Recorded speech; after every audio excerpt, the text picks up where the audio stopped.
ada mobil. Nah, pelan mundur, tapi dia bergoyang-goyang. Itu orang mabuk kali. Pasal yang diajukan oleh penyidik ini dari awal kami sangat keberatan. Kami mendorong agar pasal 340 itu dimasukkan. Iya, bapakku udah nggak ada, mama. Bapakku nggak ada, mama.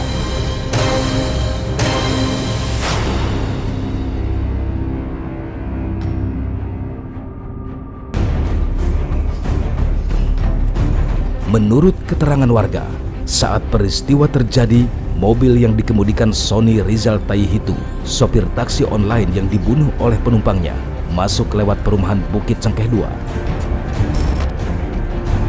Laju mobil korban sempat terekam kamera pengintai atau CCTV milik salah satu warga.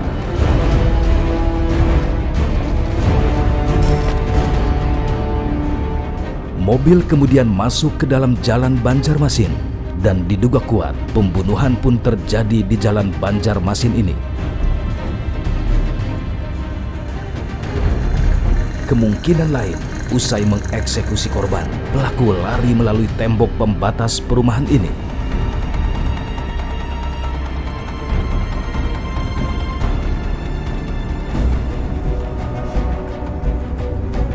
Bergulirnya kasus ini dinilai lamban oleh pihak keluarga. Karenanya, beberapa waktu lalu, bersama kuasa hukumnya, keluarga mendatangi Polda Metro Jaya untuk menanyakan kejelasan pelaku pembunuhan Sony. Polisi pun akhirnya buka suara terkait kasus ini. Pelaku ternyata oknum anggota Densus 88 Anti Teror bernama Haris Sitanggang dan berpangkat Bribda. Dari Densus 88 langsung mengamankan pelaku ya pada tanggal 23 di hari yang sama ya Pak? Ya, di hari yang sama. Ini sekira pukul 16.30 di Puri Persada, Desa Sindang Mulia, Bekasi, Jawa Barat. Saya membenarkan apa yang disampaikan oleh tim pengacaranya, yaitu ingin memiliki harta milik korban. Mengapa perilakunya? Perilakunya sejauh ini masalah ekonomi secara pribadinya, sehingga ini terjadi.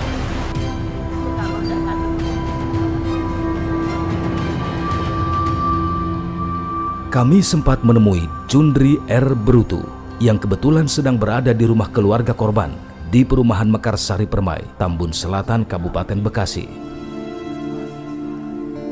Pada kesempatan ini, Jundri mengungkapkan kalau pembunuhan terhadap kliennya merupakan pembunuhan berencana. Kami menilai bahwa pasal ini dapat dikenakan pasal pembunuhan berencana. Kenapa dikatakan pembunuhan berencana? Karena memang sejak awal si pelaku ini memang sudah melakukan pemesanan aplikasi melalui offline sehingga sulit dideteksi gitu ya. Itu yang pertama. Nah, yang kedua, si pelaku ini juga ternyata sudah menyiapkan tempat di mana dilakukan eksekusi. Karena dia bukan warga Bukit Cengkeh, dia juga bukan tinggal di sana, tetapi dia sengaja mengarahkan ke daerah sana karena kalau kita melihat kan lumayan sepi daerah sana. Oleh karena itu, kami mendorong agar pasal 340 itu dimasukkan. Terus yang kedua, pasal 339. Ini adalah pembunuhan tetapi dengan pemberatan, di mana perbuatan itu didahului oleh perbuatan-perbuatan pidana lain. Karenanya, Jundri merasa keberatan kalau polisi hanya menerapkan pasal 338 dan 351 dalam kasus ini. Pasal yang diajukan oleh penyidik ini dari awal kami sangat keberatan dan kami sudah menyampaikan keberatan itu karena menurut kami jika dia diterapkan pasal 338, 351 ayat 3, pasal 365, apa bedanya dengan pembunuhan biasa yang dilakukan oleh masyarakat biasa ya, orang-orang yang tidak berpendidikan. Sementara dia ini kan orang-orang berpendidikan. Tidak semua orang bisa masuk polisi, dan polisi yang sudah menjadi polisi pun tidak semua bisa masuk menjadi anggota Densus. Kepada kami, Junri juga mengungkapkan soal kecurigaannya saat keluarga melihat jenazah korban setelah diotopsi. Yang menjadi persoalan adalah setelah dilakukan otopsi, keluarga tidak pernah mendapatkan informasi hasil dari otopsi itu. Bahkan begitu selesai otopsi hanya diperbolehkan melihat, dan kemudian 3-4 hari setelah kejadian barulah penyidik kemudian menyampaikan hasil daripada otopsi. Nah ini kan aneh. Mestinya yang memberikan penjelasan masalah hasil otopsi itu semestinya kan dokter ya. Keluarga pun berharap keadilan dalam kasus ini.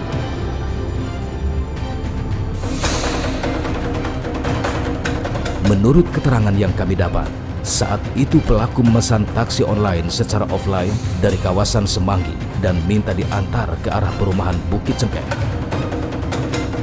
Kepada korban, pelaku mengaku tak memiliki uang untuk membayar.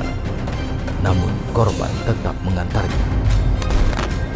Ternyata Bribda Haris Sitanggang memang bermasalah di kesatuannya. Ia penggila judi online dan memiliki hutang sebesar 900 juta rupiah.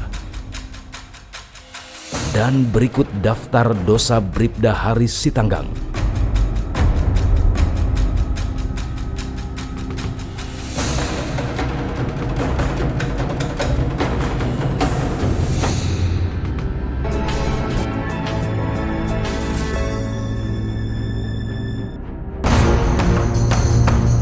Saya lihat ada mobil, pelan mundur, tapi dia bergoyang-goyang. Itu orang mabuk kali. Pasal yang diajukan oleh penyidik ini dari awal kami sangat keberatan. Kami mendorong agar pasal 340 itu dimasukkan. Iya, bapakku udah nggak ada, mama. Bapakku nggak ada, mama.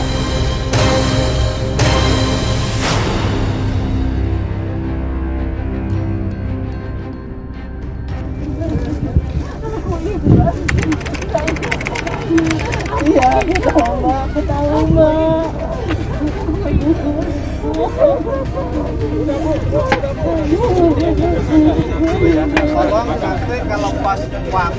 Suasana haru nampak terasa saat jenazah Sony Haris Taihitu dimakamkan di tempat pemakaman umum Mangunjaya, Tambun, Bekasi.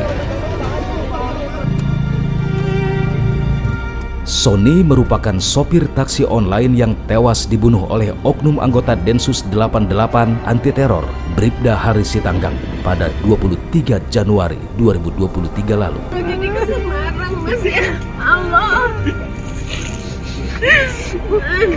Kamu jadi mau ke Semarang, Mas, 2 minggu lagi, Mas.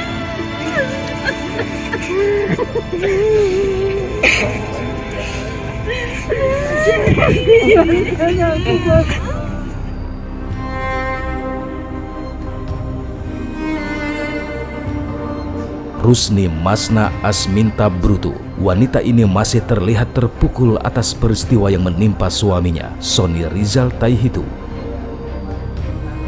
Bagaimana tidak, setelah kepergian sang suami, kini ia yang menjadi tulang punggung keluarga. Setiap hari, Rusni berkeliling kampung untuk menjajakan dagangannya berupa nugget. Hal ini dilakukan Rusni untuk memenuhi kebutuhannya sehari-hari. Rusni pun berkisah saat pertama kali mendengar kabar soal kematian suaminya. Saat itu, anak perempuannya bernama Murni yang pertama kali dipanggil oleh tetangga.